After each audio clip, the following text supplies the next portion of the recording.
Good morning, everyone. Thank you so much. We'll just wait a couple of minutes to let folks into or from the waiting room before we get started.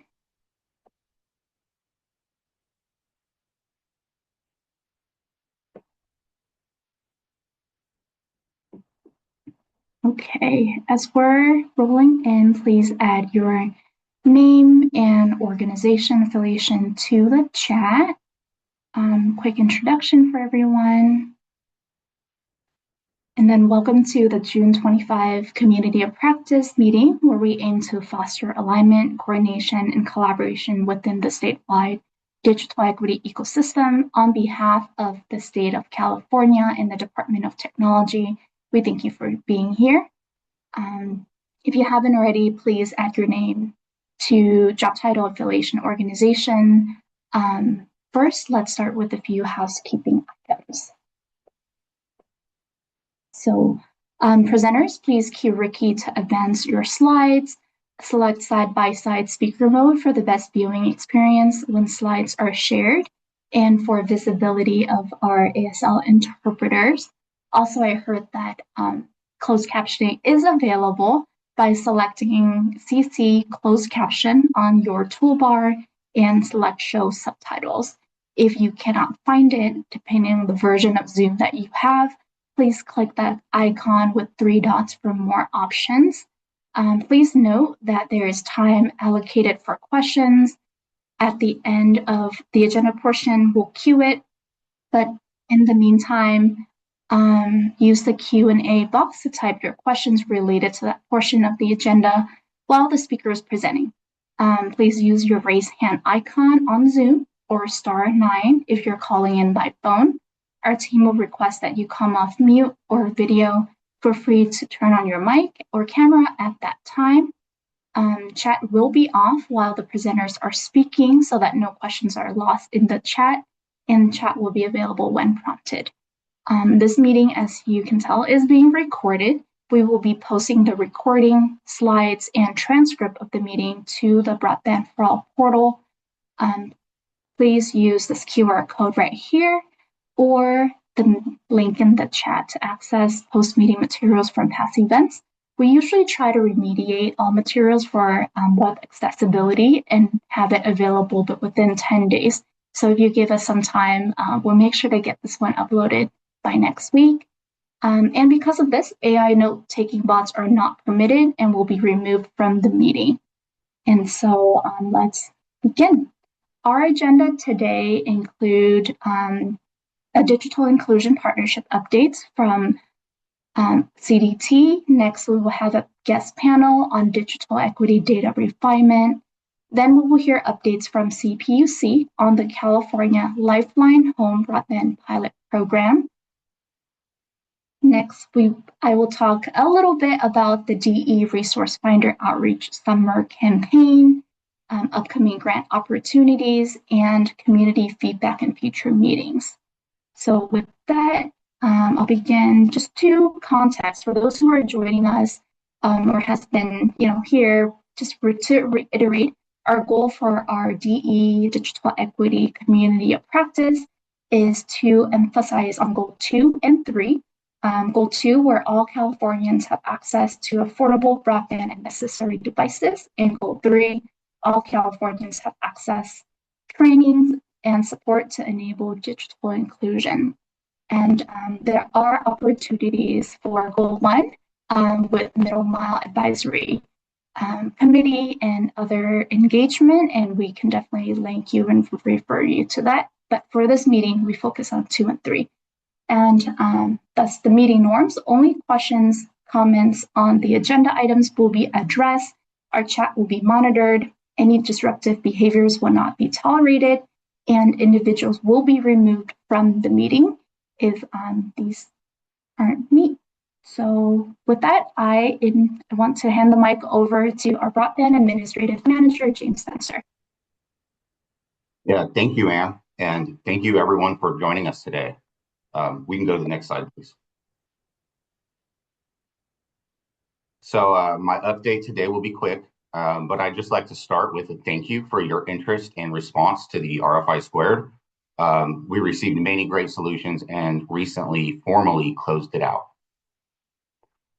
We've been able to enter into a number of partnerships to support the ecosystem. The slide here illustrates how each partnership relates to the activities we have been communicating. These partnerships represent the most quickly deployable solutions to have the biggest impact in supporting the digital equity plan and public need. We're really excited that we have selected partners for the identified activities and will provide more information on these partnerships through upcoming email updates and COPs. That does conclude my update, and I'd like to introduce Sean Doherty, who will facilitate the Digital Equity Data Refinement Panel. Thanks, James. It's nice to see everybody again. Welcome. I'm excited today to lead this panel on digital equity data refinement. As many of you will recall, this digital equity data refinement was a key activity in the state digital equity plan, key activity number 3 to be specific. So when, as James mentioned, we put out the RFI squared, it was really about ready solutions to be able to move forward and make progress on the state digital equity plan, acknowledging that the Digital Equity Act funding has gone away. So I'm really excited to have this panel. We have Kat Zigmont from CETF, Patrick Messick, from East Bay Broadband Consortium, and Aaron Schill from the NDIA with us today. And if you want to go to the next slide, Ricky. We're going to hear about 3 partnerships that we're excited about. CETF is going to talk about their digital equity survey. East Bay is going to talk about their K-12 tech assessment. And NDA is going to talk more about their digital equity impact aggregators. So let's just dive right into the panel. Ricky, if you want to take the slides down. I think all of our panelists are spotlit, or I think we're just missing Kat.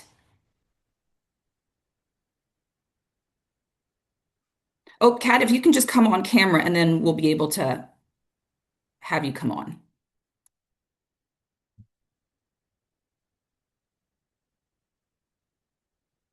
Oh, it looks like she got kicked out, so we're going to admit her and then we'll have her kick it off.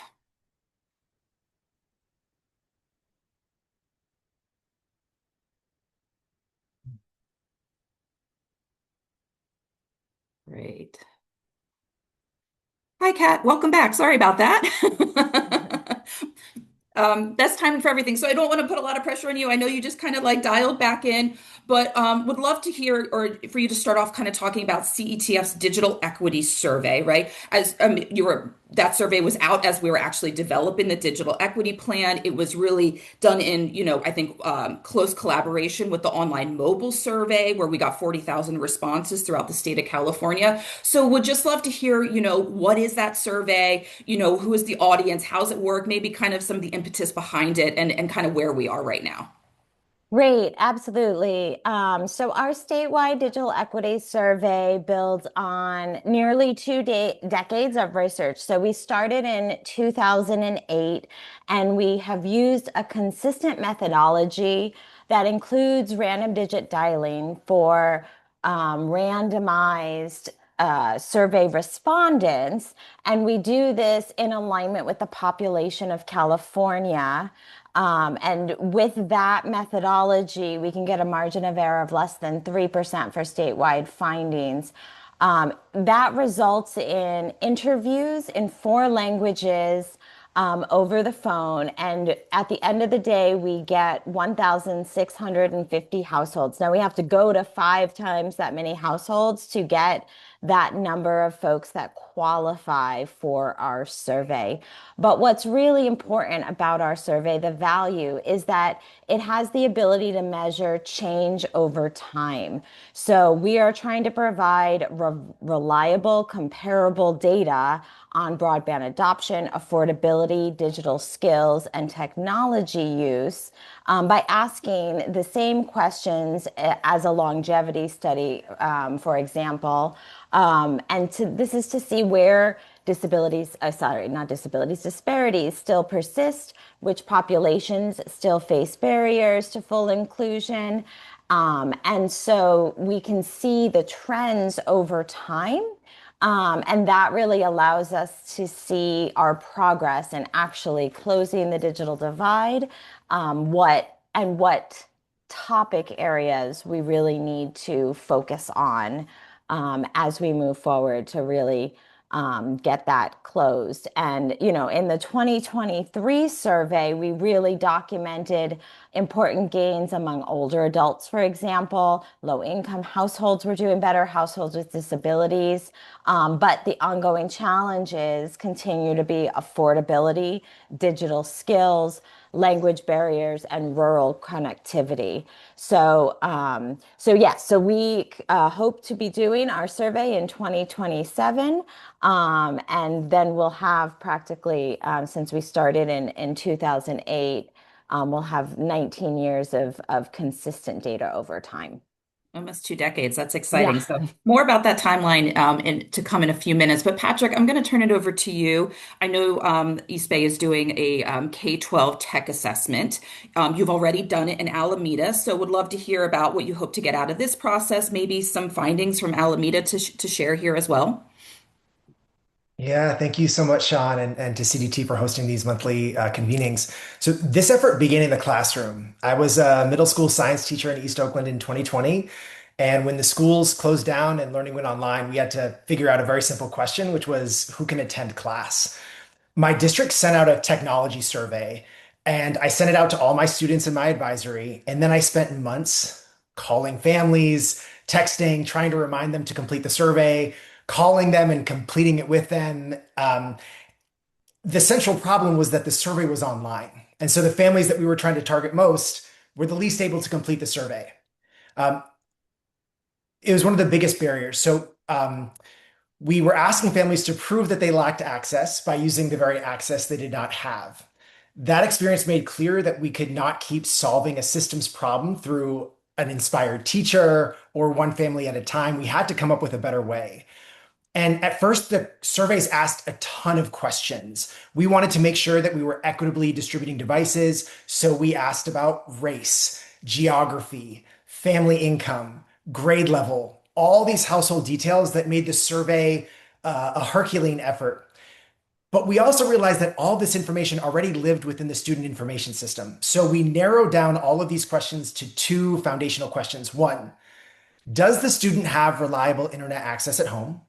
And two, does the student have a computer at home to complete schoolwork each night? And then the breakthrough came when we integrated those two questions into the back to school data registration, or some schools call it data validation, the annual process that every parent goes through every year to get their student back into the succeeding grade level. And this changed the scale of what was possible. We went from months of trying to track down families to year over year, annually, in OUSD alone, collecting over 30,000 responses per year.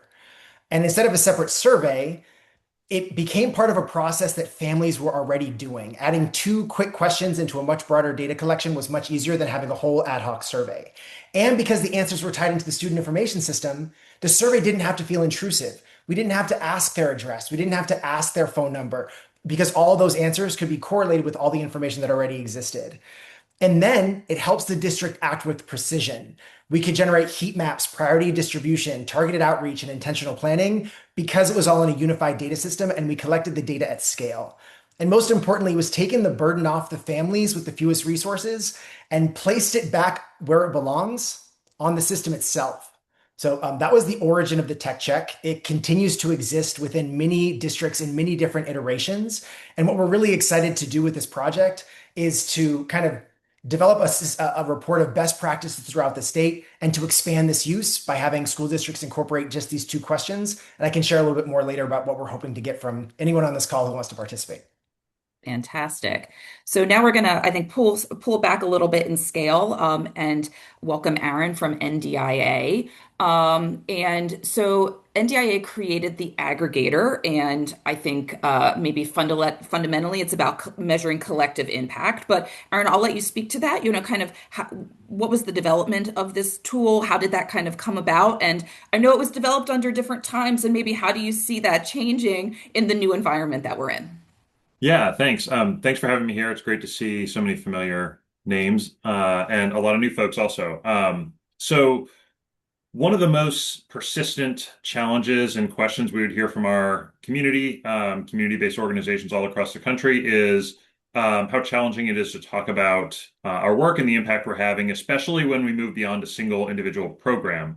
There's lots of great resources, some that we've developed, most of which that folks like yourselves have developed to measure the work that you're doing in your individual program. But when that all comes together through a coalition or across an entire community or a state, there really were no resources available to aggregate all of that information together and talk about what are we doing? How are we moving the needle toward digital equity across all the different types of programs we're engaged in, the different services we're providing to community members, and how does that collectively advance digital equity? And that's been a persistent problem for years. But with the Digital Equity Act and particularly the state capacity grant programs, that component of it, states were all of a sudden faced with the requirement to collect data across these grants that they were going to be administering across all different types of programs, lots of different grantees across the state. And so there was going to be a requirement to do exactly that. And so the impetus behind this was states that we had been working with through the digital equity planning process, and a lot of the local community members that they were seeking input from. We're going to be faced with, like, how do we report all this data, report all this work we're doing to advance the goals of our digital equity plans. And frankly, we're not getting a lot of guidance from NTIA or others on how to do that or what the expectations will be. And so we worked with a set of 8 pilot states to think about how would we collectively measure impact in a single place. How could we start to standardize data collection in a way that's not going to put significant new burden on community-based organizations that may already be strapped for resources, may already have their existing data collection practices in place. So how can we try to leverage those as much as possible and provide guidance on how to do that? And so what we ended up with is what we call the Digital Inclusion Impact Aggregator. Rather than being a single tool, it's actually a set of a few different resources. And I'll share the link to those on our webpage here in a moment so you can explore them as you'd like. But essentially, it's an evaluation framework that is a series of logic models that looks from the very granular individual program level up to an entire ecosystem. And kind of in between there, it aggregates data into different categories of digital inclusion work, which we used to know as the measurable objectives of under the Digital Equity Act, but is really just categories of work. So you might want to know across all of our programs, how are we advancing digital literacy, or how are we addressing device needs broadly across a range of programs. So this tool helps to think about and then how to actually aggregate data to these different categories, and then to a higher level to see what impact are we having across all of the different types of programs and all the different types of work we're doing. In addition to that framework, there's an actual database template that, when folks are ready, is freely available to actually begin collecting data. And we encourage folks, you can use it as is, but we also encourage folks to customize that for their own purposes. And then lastly, we thought if we're going to suggest collecting this data and aggregating it, we should probably provide guidance on how to do that. And so we also developed a data collection guide that pulls from organizations like many of you who are doing this work and who have developed expertise in how to do that, and have really great resources like surveys, like intake forms, and lots of different ways to collect data. We compiled those into a guide that practitioners can use to think about how to begin doing data collection if they're not doing it, or how to start to standardize toward something that would work across an ecosystem and across different partners, all with the goal of understanding, Sean, as you said, collective impact across a community. And one of the other really important pieces that is built into this is how to understand impact in what we call aligned fields. So not just how many people are we serving and meeting their digital equity needs, but how are those services we're providing helping people use technology to benefit their health or their educational goals or their workforce goals or other goals.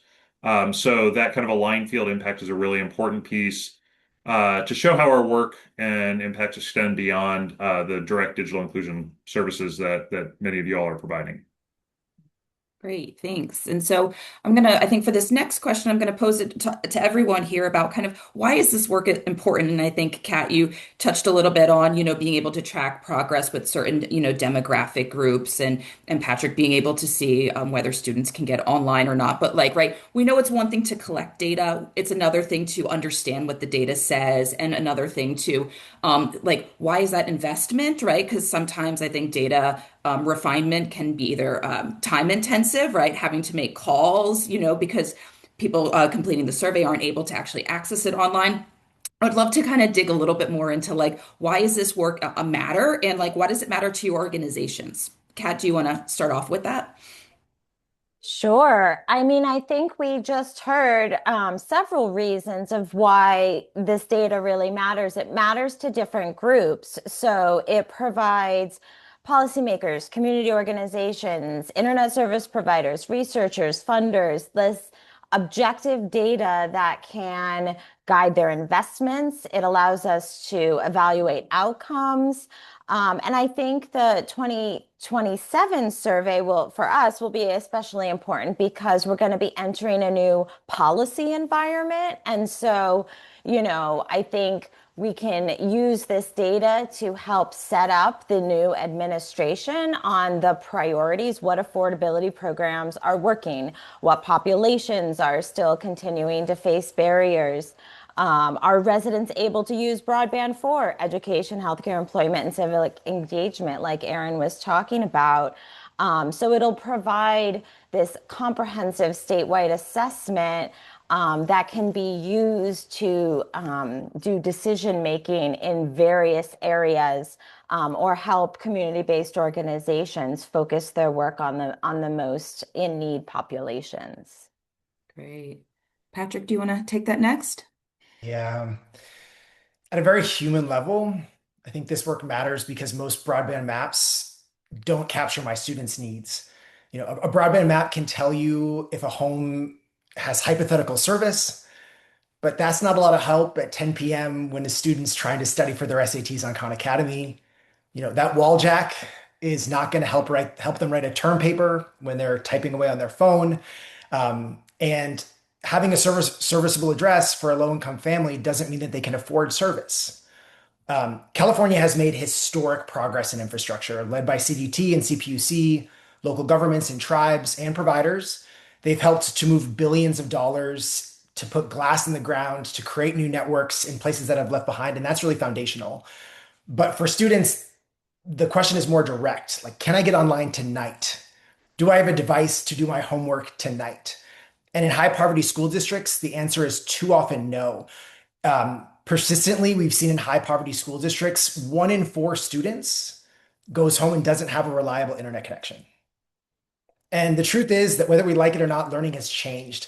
Homework is online, college applications are online, tutoring is online, job applications are online, public benefits are online, and more of civic life is moving online. So when a student lacks a connection and a computer, they're being asked to compete in a new 21st century without the basic tools of the 21st century. But really importantly, I think schools are such an important part of the story here because this is not a story of despair. Schools, more than probably any place in our communities, are one of the most trusted institutions out there. They can really clearly identify where the need is. They're trusted by families. Families show up there consistently, and they touch nearly every single child in the community. So when schools collect this data, it's not just data for data's sake. It can point them in the direction and actually help them intervene at that point of connection. In Oakland, this helped the school district distribute tens of thousands of laptops and hotspots over the pandemic period and even since. Devices were prioritized, families were contacted and brought in, tech support was offered by student groups at the school, and they could get all that help from the system that they already know and that they already trust at a time in their lives when they need it probably more than ever. And also at a statewide level, I think this gives us something that we really desperately need, which is one, a clear picture of student access, but also a clear picture of what I would call true access. I think most call it adoption.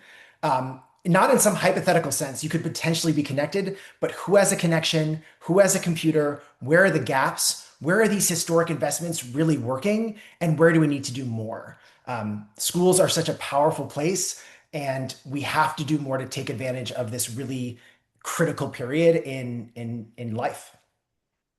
Yeah, absolutely. And I think, right, lines nicely with the broadband for all goals, right? Do all Californians have access to broadband and the necessary devices? And, do they have access to the training and the support to, enable digital equity? And so, Aaron, I don't know if you want to touch on that question too. Yeah, I was going to say the impetus for starting this project is maybe the least compelling and interesting reason for utilizing the tool. So we built this to do reporting and grants management for this federal grant program. That's important.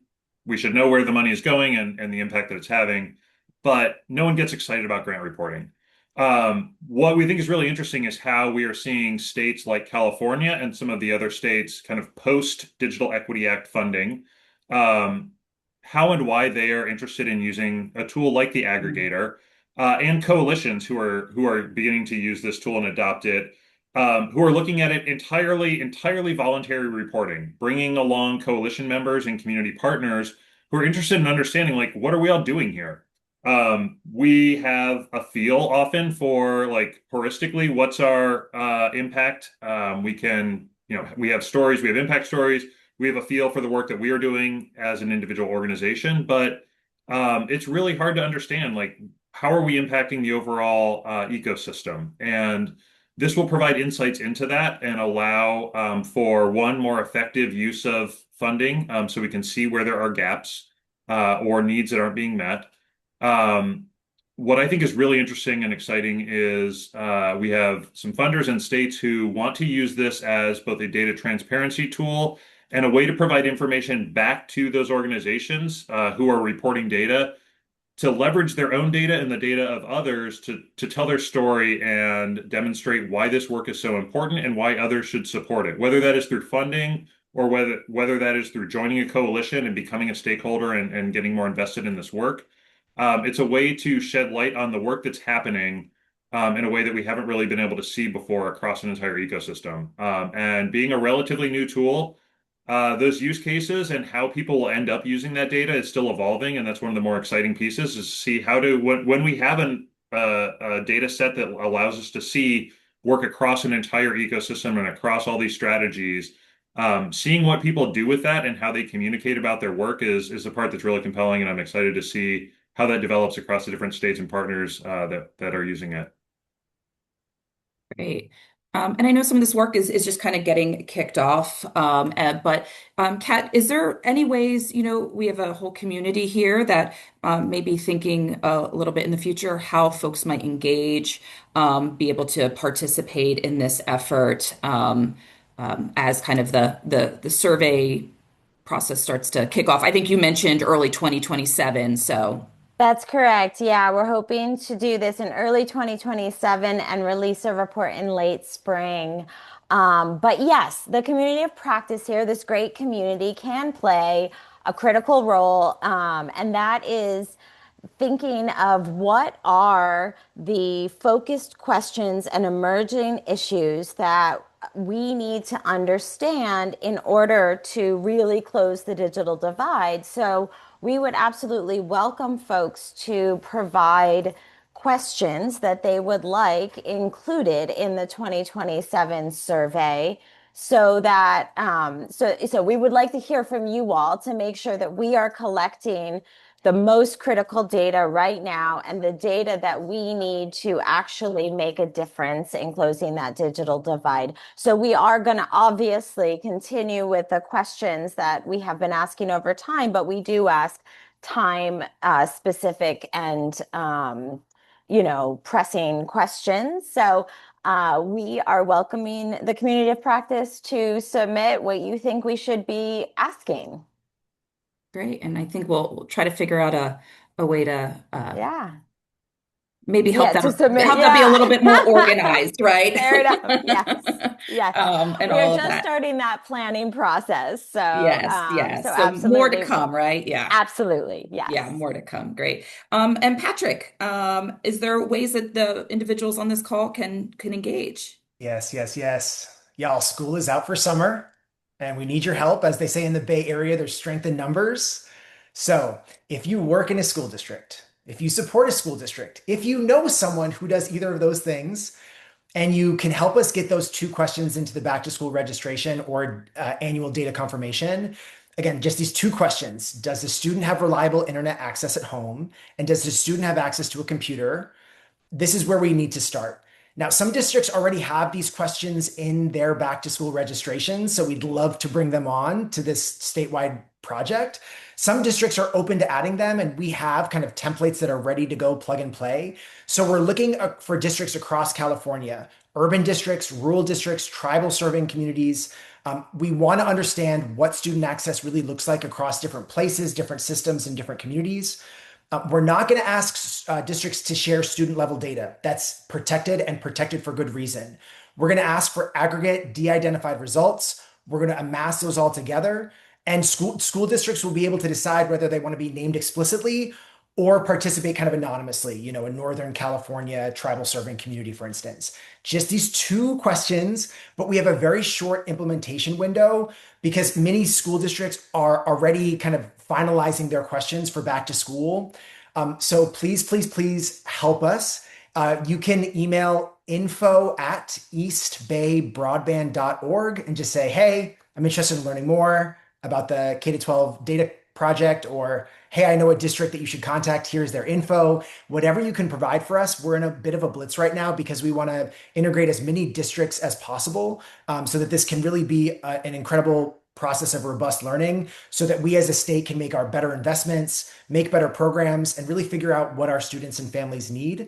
So again, please, if you even have an inkling or a contact info@eastbaybroadband.org. And we'll take it from there. And I look forward to hopefully coming back and sharing the results of kind of this statewide learning about how we can better leverage schools and data systems to identify need and meet that need. We've got if anybody listening or participating has any questions, feel free to drop them in the chat or in the Q&A, or you can raise your hand. We're going to open it up to if anybody has questions for any of the panelists kind of on this work and on these partnerships. We have some time for that afterwards. Chat is now open. Thank you, Anna. So I know that box might have been closed beforehand, and Aaron will be able to, I think you mentioned wanting to put a link to some work. We can put that in the chat as well. And Aaron, I understand that the kind of the work on the aggregator is brand new, and so I think that might be another one of those with Kat, a little bit of more to come, and I think more to come with all of this work, right? We're excited to be working and in partnering around this effort, really to drive forward and to make progress on the state digital equity plan in this new environment that we have found ourselves in. So. Let me see. Is there any questions in the chat, or let me see. Where's the Q&A? Nothing there. And then let me go to the top. Wait. All right. Patrick just dropped the email address in there. Great.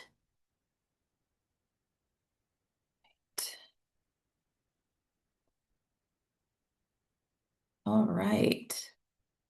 Just kind of clicking around here, see if anybody's got questions. Some connections being made in there. Aaron just dropped in the link there. Very cool.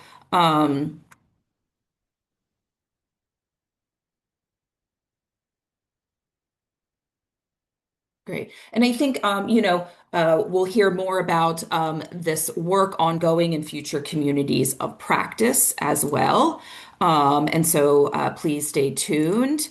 And Anne rightfully pointed out, Aaron, I didn't give you the opportunity to answer question number 3 on ways to possible ways to participate. Thank you, Anne. It takes a team. Yeah. So as Sean mentioned, this is we are still developing all of the ways that we may seek input from the community of practice.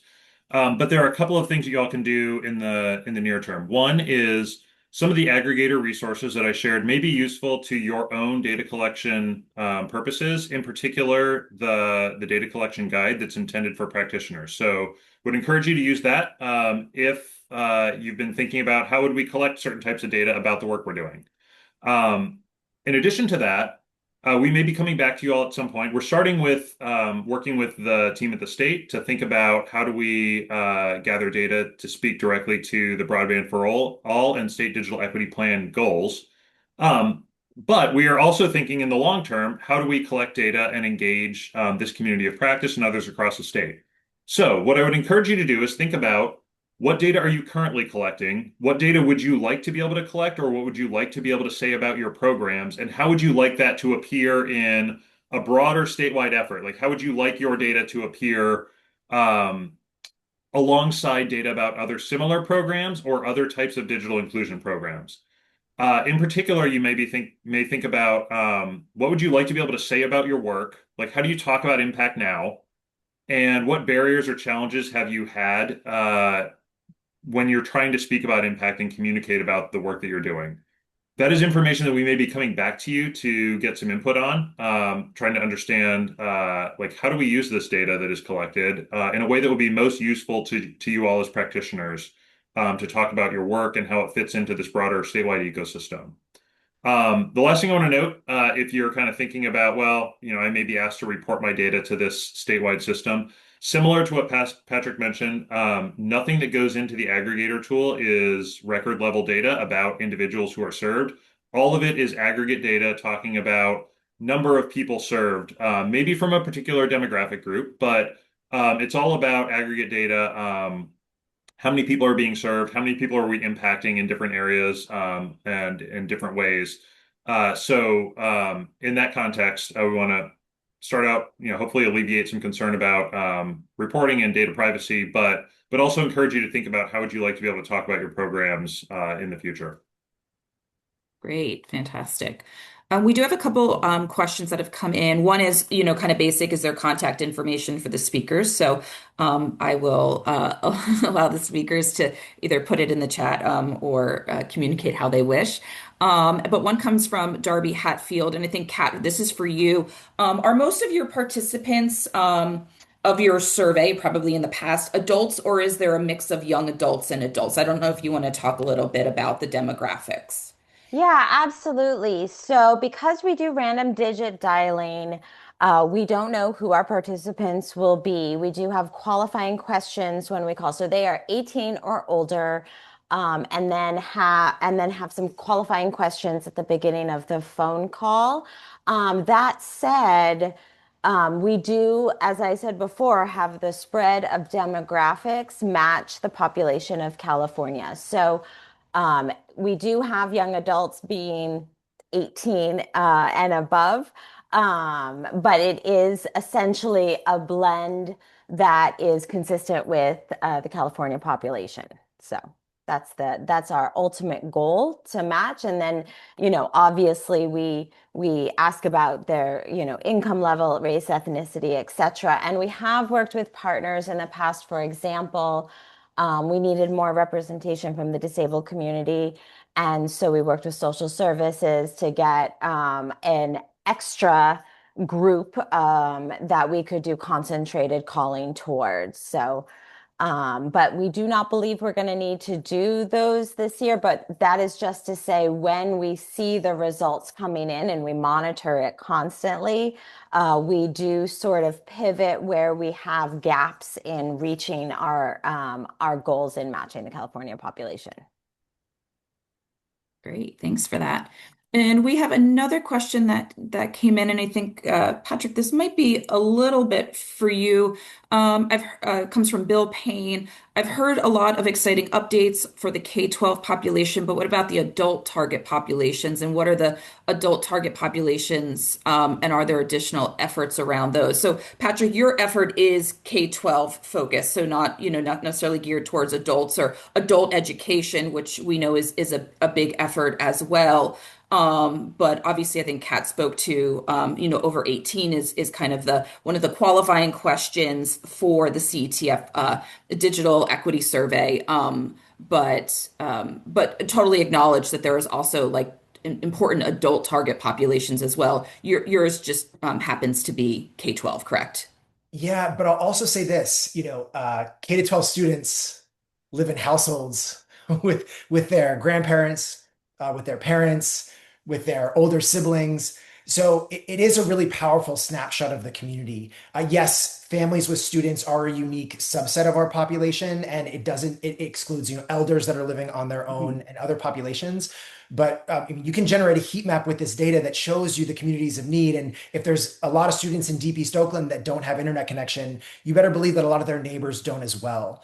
I'll also say that on the adoption side, probably one of the other really strong data sets at scale is the American Community Survey, which you can search and get a really good picture of adoption. That's associated with the US Census. And it gives not just what addresses are maybe hypothetically serviceable, but where are the pockets throughout the country of the greatest concentrations of those without an active connection. And so there are some larger kind of at scale data collection systems, but it's a central challenge in this broadband space is how do we figure out where that need is, and what systems can we work through to kind of streamline that identification process? Fantastic, fantastic. And we did have another question come in about seeing past surveys. And Kat very kindly has linked into the 2023 statewide survey. I can also encourage folks to go to the Broadband for All portal and look at the state digital equity plan, where that took where a lot of the baseline data for that was a combination of the CETF statewide data as well as the census data that Patrick just mentioned, as well as an online mobile survey that OBDL led through the development of the state digital equity plan process. Any other questions? We're just about at time. Thanks, Anne. Let me see what's the new question. But if not, if there's no questions, I don't see any hands raised, and the Q&A and the chat look good. I will thank our panelists and looking forward to working over the coming weeks and months. And so, Kat, Aaron, Patrick, thank you very much. All of their contact information is in the chat. And with that, I think we can have Ricky bring the slides up, and I think we're going to hear from our friends at the CPUC, Loy and Lisa. Thank you so much, Sean, for moderating so wonderfully. Oh, thank you. It's good to see you all. Thank you so much, Sean, Kat, Patrick, Aaron, and our interpreters.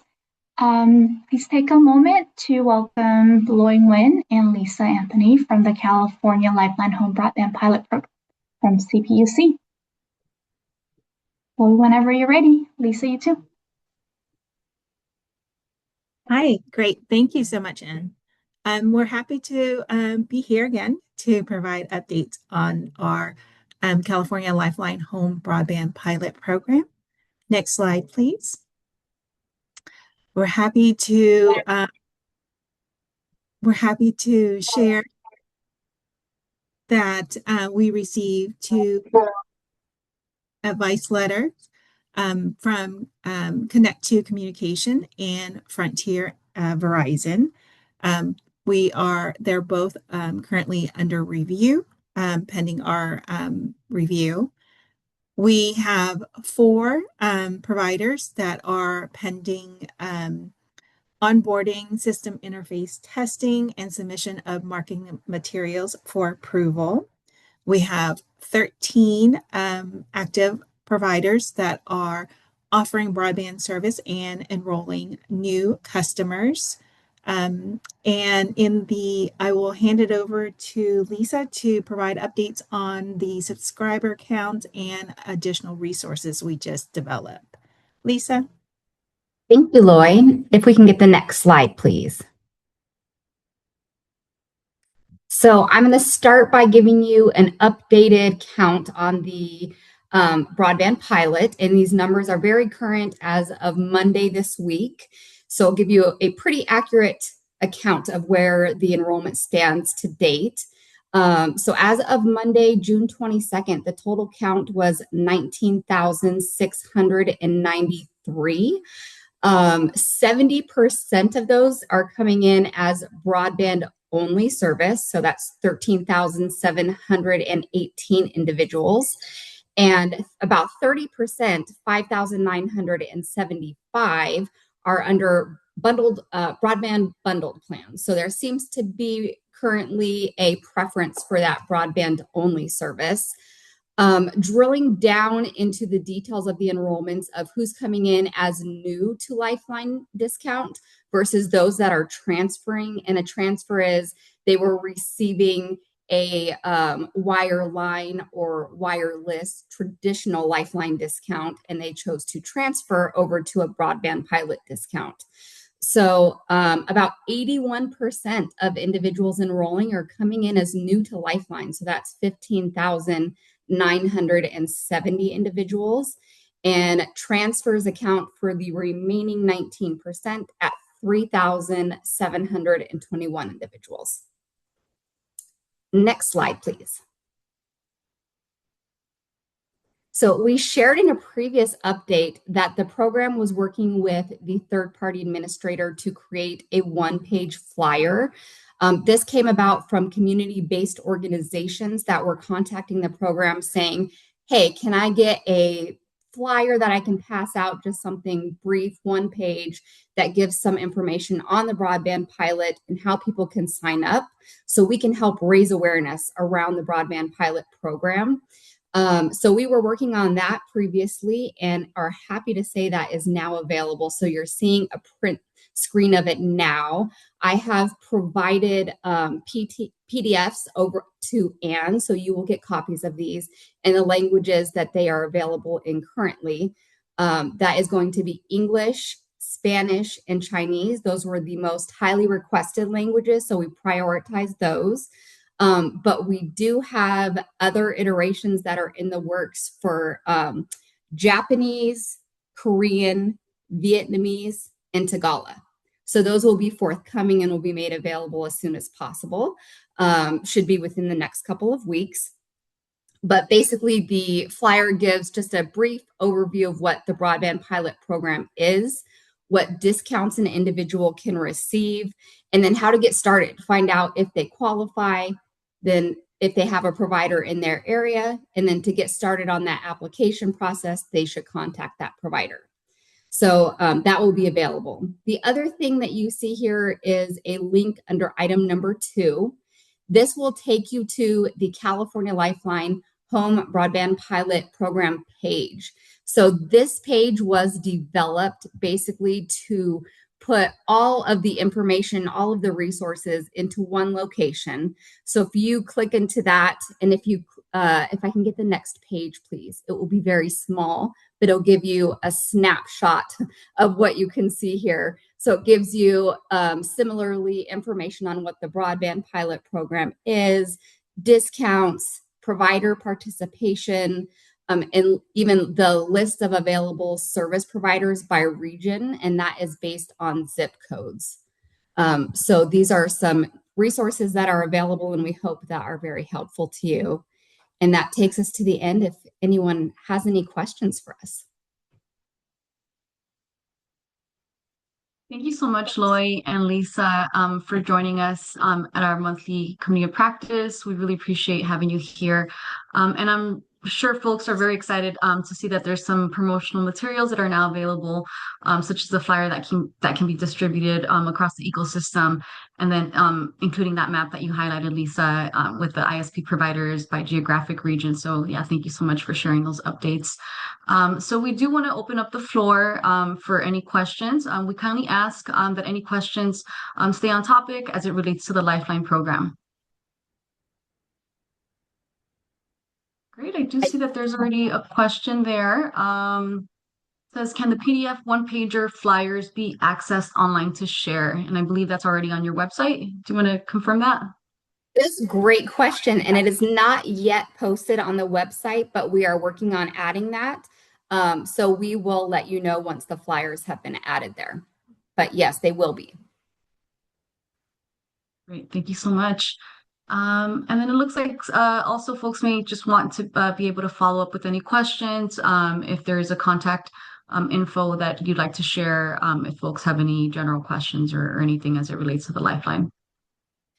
Also on that website is kind of links to all of our web pages which have contact info displayed there. But happy to put my email in the chat and Loy's, where you can contact us directly if there's a specific follow-up question. Happy to do that. But all the contact information is also listed handily there on the websites. Sounds great. Thank you so much, Lisa. Don't see any questions in the Q&A. I just want to make sure I'm not missing anybody in case anyone is raising their hand. All right, looks like Barry has his hand up. Barry, would you like to unmute yourself? I was just doing that as to say, hey, wait a minute, I have my hand up. But thank you, and good morning, everyone. My question is, are you getting feedback stating that maybe individuals are not going to the pilot program because the limitation of the phone service has to be bundled with that of the broadband provider? So a lot of folks who are receiving their broadband service through their phone may not want to come out or come off of their current phone lifeline provider to go to one specific broadband provider, which then they'd have to become familiar with its data limitations and or phone service, i.e. coming off of, let's say you had T-Mobile wireless as your lifeline phone. So you're getting your phone and your broadband, through your phone. And the discount, of course, is for the lifeline phone. So now in a particular area, only Comcast is available for broadband and phone service. So my question, just narrowing it, repeating it. So are you getting feedback from individuals wanting a broader selection? It's not the best way to put it. An opportunity to still get broadband discount to the pilot program, but their choice of the wireless or home hardline lifeline service. Even I understand. Excuse me. I'll wrap it up. I understand through California's current law is you only get one choice or one benefit can be applied. But are you finding that maybe the numbers would be higher if the opportunity to choose your own wireless or landline service may help that number grow if that was available? So I can, Loya, I can start, and then if you want to chime in, if you think of anything I'm not. My immediate response is, I haven't heard that feedback specifically. I would say that the numbers tell a story when you're seeing that the vast majority of individuals enrolling, that they're new to the program, they're not transferring. So I would say that people, if they're already on their wireline or wireless service, they seem less likely to want to transfer that. And I think it could be for a multitude of reasons, not necessarily that they want to change, they don't want to change to that provider. The other point I want to note is that while they can only have one discount, we're also not telling them that they have to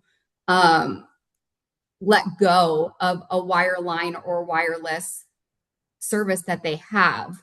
That if they wanted to keep whatever service provider they use their phone with, for example, but then they want to apply to the broadband program, correct? They cannot have a discount for both. So if they wanted to maintain both, they would still have to pay for whatever service they want to keep. But then if they wanted to apply to the broadband pilot program, they could get their discount there. Lloyd, anything to add to that? No, you covered it. Great. And I do see a couple of questions that came in. One of them relates to different languages that may be needed for the flyer. I know you mentioned, they're still in progress. There are specific languages such as Dari Farsi, Arabic, a few others that were mentioned. Just wanted to make sure that if there is need for that, what's the best way to make that request? Yeah, that would be great to know. The languages that you just mentioned are not part of the languages that we provide written documents in currently. So if that is a need, we would love to know that. I'm about to put my email in the chat here, so you can feel free to let me know directly if you do have a population you think would benefit from having a translation, and I can definitely look into that. Thank you so much for that, Lisa. There is another question. I'll just go ahead and read it out. How is the program designed relative to the ACP, the Affordable Connectivity Program, which is, now defunct? Is the benefit portable between providers? Sorry, there's a series of questions here. So is the benefit portable between providers? How extensive is provider participation? And what is the mix between fixed and mobile providers? I'll pause there. There's a kind of a number of questions within one question here. Yeah, if you want to maybe just start with the difference between the ACP program and the California Lifeline program. I think the difference between, and I'll take this and Lisa, jump in at any time. The difference between the ACP and the broadband pilot is we have a minimum service standards that providers have to meet in offering the services. The ACP, there wasn't any minimum service standards, and it was any types of mobile could be considered broadband. For us, we have fixed broadband. So it could be fixed wireless or fixed fiber or broadband. And with bundling with a voice component. And I think that's the main difference between the broadband pilot and the ACP. Is that right? Do you agree, Lisa? Yeah. And is the benefit portable? So for the service providers that are approved to offer broadband, so those are the only ones that you can transfer or enroll with. So it's only in those, I think right now, 13 providers that you can choose from to participate in. And what is the mix between fixed and mobile providers? Do you have that? I think it's just a mix. I think it's mostly fixed broadband that are participating in it. Mobile, I'm not sure about the mobile. It's not coming to mind. Lisa, would you know? I do not have that breakdown, but we can make sure we have that for the next meeting. And it looks like, perhaps referring to the qualifying criteria that is outlined on your website. I believe that was part of the question. And then lastly, how it's similar to the FCC or difference, right? Similar or different to the FCC's Lifeline program. Sorry, there's just a number of questions within that one. So I know you clarified some of that information already. Yeah, so our the 200%, ours is the similar to the core Lifeline program, which is 150%.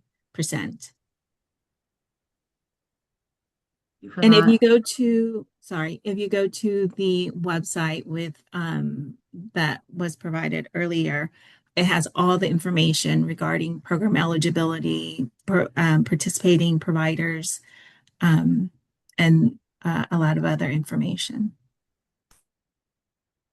Got it. Thank you.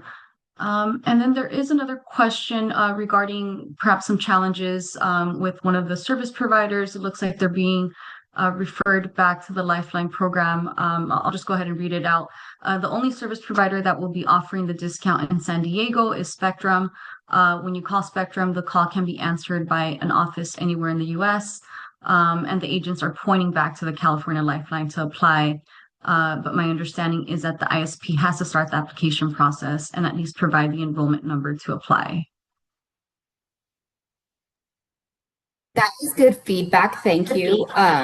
We have received some of the same feedback, and we've been educating providers. So in these instances where a call can be routed to anywhere, it's not necessarily the person that's getting it is going to be familiar with the pilot and with how to direct people that they actually can start the application process with them. So I will take this back and make sure that we are letting, and specifically since this one came up, this service provider know that it sounds like they need to educate their customer service representatives across all locations. So that's very helpful. If someone did get routed to our TPA, California Lifeline, which does happen, they get some of these calls, we try to soft transfer them over to the service provider directly to a contact we know that can help them start the process. So we do help them, but to eliminate that frustration, we will make sure we work on that.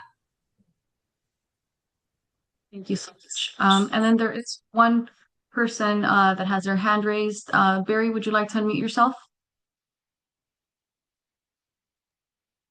Yes, thank you. In fact, that the question that was just excuse me, the question that was just answered was partial of my question.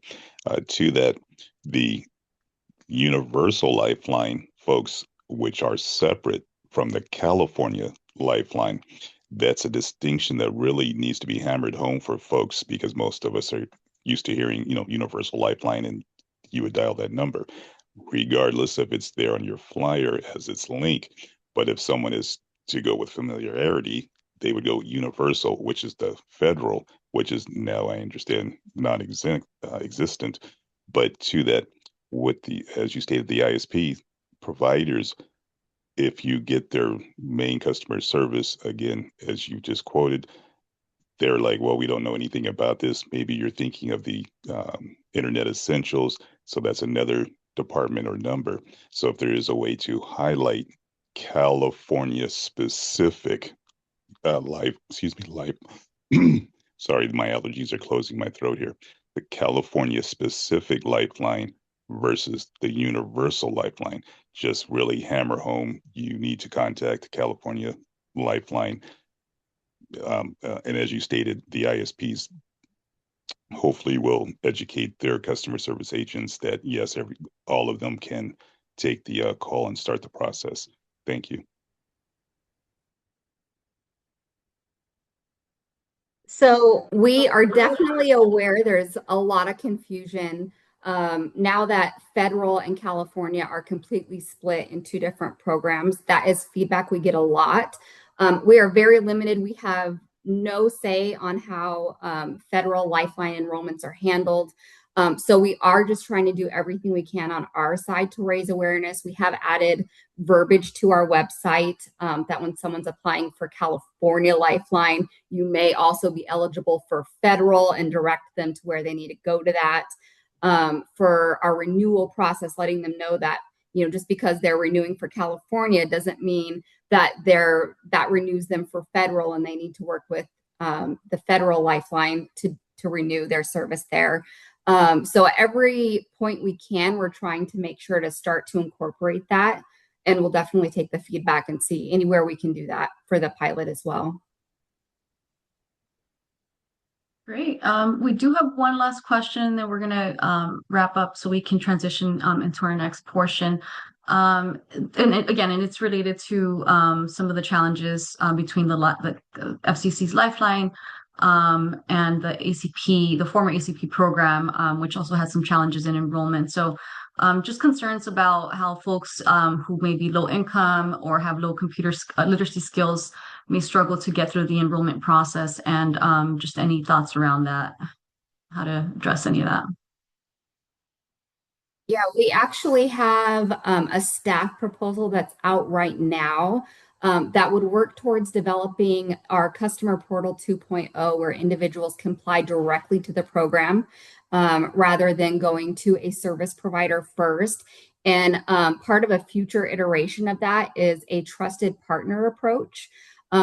While the customer portal 2.0 will be very nice because it will put the application there where community-based organizations would then have access to be able to help individuals in front of them be able to apply to their program, which currently they can't do, right? They they don't see all the applications at every service provider. So all they can do is direct them to a service provider. But moving the enrollment to the program would allow community-based organizations to help individuals enroll directly where they can't currently do that. But we see building that out further in future iterations, where we really work with the community-based organizations to develop those trusted partners that can be on the ground helping people enroll. That's really great to hear. Yeah, trusted messengers definitely go a long way. And so we're really excited to hear about your updates. Well, thank you so much again, Loy, Lisa, for joining us. We look forward to, continuing with monthly updates at our next community of practice. So thank you so much, and I'll pass it over to Anne. Thank you. So really glad to have you here. And I know every time we have the registration, folks are asking about the Lifeline program. So we look forward to seeing you again next month. With that, I would like to transition to the Digital Equity Resource Finder Summer Outreach Campaign. And next slide, please, Ricky. As you've all remembered, we started this process together to develop the Digital Equity Resource Finder. As it currently has over 900 resources, and that is because of this collective effort. You all have made it possible for us to include so many resources, and I know California has even more. So this is the QR code to get to the Finder if you're new here. But today, particularly, I would like your help and would love for our collective effort to raise awareness of the tool. Next slide, please. Through the outreach toolkit. So we've developed an email newsletter template, social media copy, as well as graphic, a video demo that, both in English and Spanish, and ways for you to reach your community. As we've been talking about Trusted Messenger, folks will be more receptive to hearing from you who they're familiar with, they've been working with. We will reach out as well, but we hope to collaborate with you to get to folks who need this the most. And at the same time, in the summer, we're hoping to expand our resources from 900 to looking at 1,200 resources, right? So we need all of our collective effort, but start here. I'll drop the screen and go into a quick demo in the next 3 minutes just to show you how to navigate the page. Something that's really cool with our portal, it's integrated with Google Translate. So all the template that I'll show you here currently is in is in English, but you can always translate the entire page and the template language into the language of your choice. So can we pause it just a little bit on the top right corner, Ricky? If you can just select language. And then let's go to Spanish, just because that's one where we can probably identify easier. Yeah, towards the S. Almost there, right there. 3 up. Perfect. There we go. So by clicking on that, the entire page will be translated. And so, as I mentioned before, we have, if we can scroll down just a bit, there's the overview of what the D Resource Finder is about, and essentially template for newsletter and emails, whether you're emailing a group of individual or an organization, information, short version and long version for newsletters, right? So if by clicking the plus sign, you can expand the template and copy paste it to an email, a newsletter, constant contact, or any version of your platform. And as always, let's go back to the original so that we can see. You can click on the top left, show original. Yeah, so you can definitely navigate through all the languages. Social media does the same in terms of including a suggested copy, and the images currently are translated to Spanish only, but like Lisa has said before, if you have a language that you would like us to support and translate to, let us know and email geresourcefinder@state.ca.gov and we'll help you with that. But with the images, let's expand that again. Ricky, If you would like to use any of these images, the easiest way is just to right-click on your mouse, save as a file to your computer. And it's easy as download and upload to the platform that you're using. And then let's also open the Spanish images too. Yeah, so images takes a while to load on the page, so bear with us. But yeah, we have 9 versions. Feel free to use them in your newsletters. And then below that is the video demo in English and Spanish. Just walking through, we don't have to play it on this call, but once you click through it, it walks through what is the DE Resource Finder, how can you use the DE Resource Finder to find the tool that you need. So I'll pause here and yeah, pivot over to our Sully for grant updates, and collectively we'll take questions at the end. Thank you so much, Anne. So yes, if we could get the slides back up. Thank you all for your continued engagement as we share some important updates as it relates to grant opportunities. Next slide. So here we want to remind folks of the upcoming deadline of July 1st for the 3 accounts that are part of the California Advanced Services Fund programs that are part of the Public Utilities Commission. The first is the Broadband Public Housing Account. The second is the Broadband Adoption Account. And the third is the Tribal Technical Assistance. So just given that the deadline is less than a week away, we do encourage you to use the respective QR code to obtain more information as it relates to the requirements, eligibility, focus areas, and funding amounts. Next slide, please. And we're excited to share that the NTIA released the NOFO for the Tribal Broadband Connectivity Program. It's now available. The application is due on September 17th.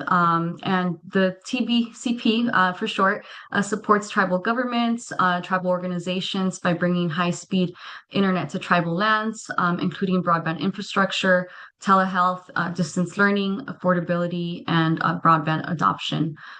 There is a total of $540 million available for eligible applicants. And there are, 2 tracks. Funding amount ranges from $500,000 to $2.5 million for broadband use and adoption projects. And for the broadband infrastructure deployment, the funding amount ranges from $1 million to $25 million for broadband infrastructure deployment. Next slide, please. So in addition to the Tribal Connectivity Program, there is also the Native Entities Grant Program. The NOFO was also released, and it has the same deadline of the former one of September 17th, 2026. The Native Entities Grant Program is to advance use and adoption of broadband within Native communities. Here, the total funding amount is $250 million for eligible applicants, and the individual awards range from $500,000 to $2.5 million. However, there is a match requirement of 10%, but a petition can be submitted if needed for a waiver. And the funding focus here is for broadband use, adoption, workforce development, and technology upgrades. And there is a QR code here if you are interested in learning more information. Next slide, please. So we do want to pause here to congratulate some recent grant awardees. The Public Utilities Commission recently approved over $18.2 million to enhance broadband access and digital inclusion across the state of California. And this funding is distributed through several programs, the Broadband Infrastructure Grants, the Regional Broadband Consortia Grants, and the Digital Divide Grants. As you can see here, the Rural and Urban Regional Broadband Consortia accounts will be supporting 6 regional consortia across 16 counties with broadband planning and coordination efforts. So congratulations to all the awardees. And then as it relates to the Digital Divide Grant Program, recipients will be expanding access to technology, devices, and digital literacy training in underserved communities. So again, just a big shout out to all the grantees who are helping to advance California's broadband goals. Next slide, please. We also wanted to make folks aware of additional grant opportunities that are available. The first is the Open AI Foundation, which is committing $50 million in 2026 to its People First Aid AI Fund. This initiative supports U.S. nonprofits that engage with AI to advance their missions. Applications are open until July 15th. And the grant focus is for mission-driven nonprofits who have an interest in exploring and integrating AI tools regardless of any prior experience. Next slide, please. And the second grant opportunity is the Anthropic grant program via the Claude Corp. It's a $150 million fellowship program. It's designed to train and place 1,000 young individuals in 400 nonprofits across the U.S. The fellows will be receiving an annual salary of $85,000 and work full-time for a year to assist organizations in leveraging AI to improve operations and impact. And this initiative welcomes applicants over 18 years of age with diverse educational and work backgrounds. And they are expecting a first group of fellows to be starting in October. So the deadline for this is July, but there are additional cohorts. So for more information, please use the QR codes on the slide here. And we will continue to provide any information. Next slide, please. So we will now open up the floor for any questions that relate to grants or anything related to the Digital Equity Resource Finder that Anne mentioned earlier.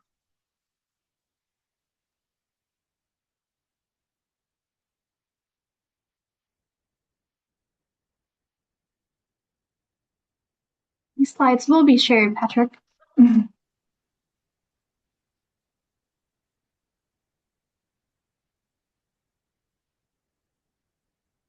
Want to make sure folks have a chance to type in questions in the chat or in a Q&A.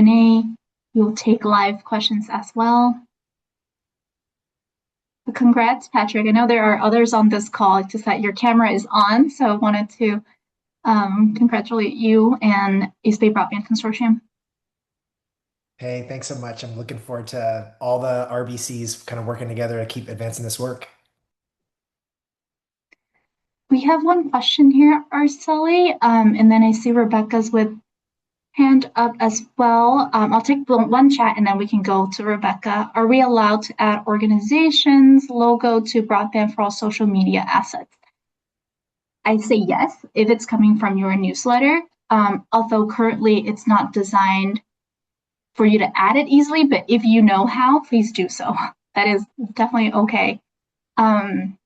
And especially if your organization is part of the DE Resource Finder, I say it's relevant to say, like, we're part of this DE Resource Finder. You can find us here and other organizations. So it makes a lot of sense to add your logo on it as well. And then, yeah, as promised, Rebecca. Yeah, sorry, I'm just trying to get myself off of mute here. First and foremost, amazing panel. I really appreciated the conversation around just data and the great work that our partners are doing. My second question, and no worries if you guys are not able to answer it, most likely you won't be able to, but I just wanted to put it out there, perhaps for future meeting and then also for future conversations. So per Broadband Breakfast as of yesterday, it sounds like the federal administration may be exploring to reinstate the Digital Equity Act, and they called out the federal Digital Equity Competitive Grant Program, and they said that they would consider reinstating it if race was taken out of the scope of the work. I was just curious to see if you guys, from a statewide standpoint, have received any updates about that recent news, and if we can expect any additional information, perhaps if it was to be reinstated, how the work that we were doing a little over a year ago, like what that would look like. And no worries if you can't answer, but I just wanted to put that out there because that is top of mind for many of us practitioners in the field. Yeah, thank you so much, Rebecca. We don't have any information to share as it relates to that at the moment, but yeah, as soon as we do, we'll be sharing updates during these meetings. But yeah, thank you so much for sharing that information. Okay, thank you. I do see there is another question as it relates to the grants, if they're California specific. The Public Utilities Commission grants are California specific.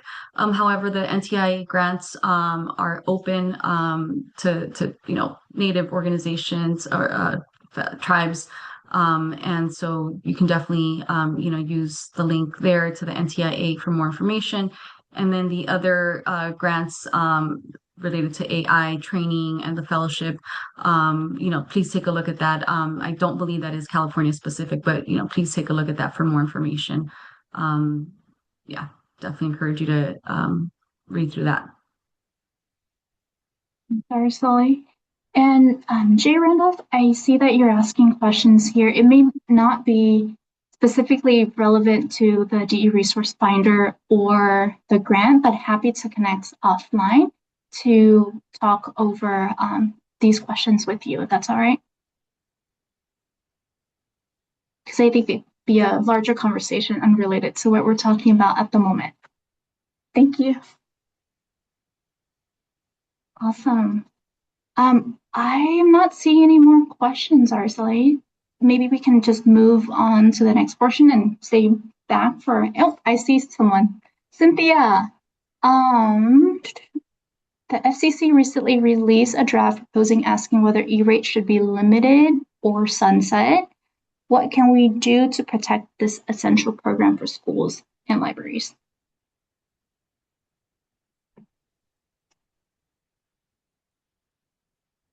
Cynthia, would you like to expand on that question or what you may have in mind?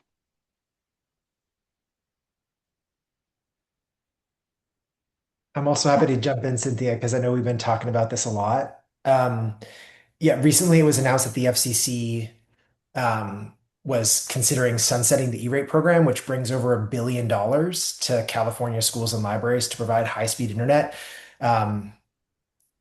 It's very recent. I think it just came out, and I just think it's something we should all be thinking about as a community of practice. Because if E-rate were to go away, then your local library and your local schools would go from having high-speed fiber internet to slow, low-cost internet. For low-income areas, E-rate saves on those community anchor institutions up to 90% of the cost of the service that they're providing. So who knows what direction the FCC will take this, but I'd love to kind of maybe think together as a collective about what we can do to protect this essential program, not just for California, but for the whole United States. Yeah, thank you so much for that, Patrick. Yeah, we can definitely circle back on that. Since that conversation is still evolving and hopefully things settle a little bit there. But yeah, we'll definitely stay tuned for more information. I know Jeff from the California Department of Education also added in the chat too. All are invited to file comments to share the value of E-rate for schools, either as organization or individuals. So if you would like to connect with Jeff, please do so via chat. We'll leave the chat open as we just wrap up the meeting. So let's have the slides back up on mainly some logistics for next steps, right? Next slide, please. And so community feedback is something we like to show you all at the end or beginning of each meeting to show that we're listening to you, really taking in your feedback, and also as our way to keep ourselves accountable and collaborative. As you've seen today, we definitely talked about lots of funding and grants opportunity. We had suggestion on digital equity data, so we brought in Patrick, Kat, Aaron, and Sean to talk, led through a panel on that, and leveraging AI for equity, a topic that I feel like is top of mind for folks. So I'm glad that Araceli was able to introduce some of the AI grants that could contribute to community work and impact and digital inclusion. So some of the ones that we are still looking at is digital skills training. I think we can, preview that perhaps for the next month or two, and then on devices and access to devices. So keep on letting us know what interests you, and we will definitely build that into future community of practice. Next slide, please. On suggestion for future speakers, we've had a great amount of subject matter expertise today as well. And some of the new addition that we've seen is Dr. Jamshid. I will not get that name right. Dr. Jamshid Damoy, and then Education Superhighway. We kept some of the old one, like Governor Gavin Newsom. I'm not sure if we can get him to RCOP, but looking forward to other key leaders in technology, women in tech, tribal connectivity leads, all good to consider. So next slide, please. And then some of the improvements that we're taking into consideration is longer Q&A session. We try to include at least 10 minutes for Q&A for each section. And then our Zoom or recording is posted post-event. I know folks have been asking for recording and materials, outreach materials. As you can see, both ours and CPUC's Lifeline is now available. And so we would happy to get that to you, help with the outreach for both Lifeline and the DE Resource Finder. And not sure if you've received this, but we try to remind all registered participant morning of as well. And so hopefully that could, remind you of the meeting and get you the link you need to join. And so next slide, please. And with that, I close the community feedback, but quick reminder for all of our future community of practice meetings. The July one will be on Thursday, July 30th. And just as a plug too, for those interested in infrastructure, the Middle Mile Advisory Committee is on July 17th. It is a public meeting, and we can definitely include that in our follow-up email, just so you have links to it as well, since we couldn't address a lot of the infrastructure questions in registration and during the meeting. The last slide is how you can continue to connect with us. Our broadbandforall.cdt.ca.gov. Contact us through this email address, and then sign up for the monthly email update, where we feature great community work as well as updates on all the work that we're doing under Broadband for All umbrella. So I'll take down the slides, and CDT team will be here a bit longer to answer any questions that you may have for us. If you're on camera and want to ask questions and somehow can't raise your hand, just wave at us and we can connect. But Araceli and I, Sean, James are here until the end. But thank you for joining us again. If folks gotta go to lunch, then I'll conclude the meeting. Thanks so much. John, did you want to ask a question? No, just saying bye? Okay. Bye, Patrick. Thanks for joining. Thanks, y'all.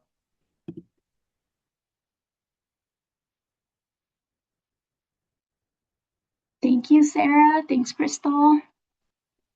You're welcome. Are we free to go? Certainly. Thank you so much. Bye. Thank you. Take care. Bye-bye.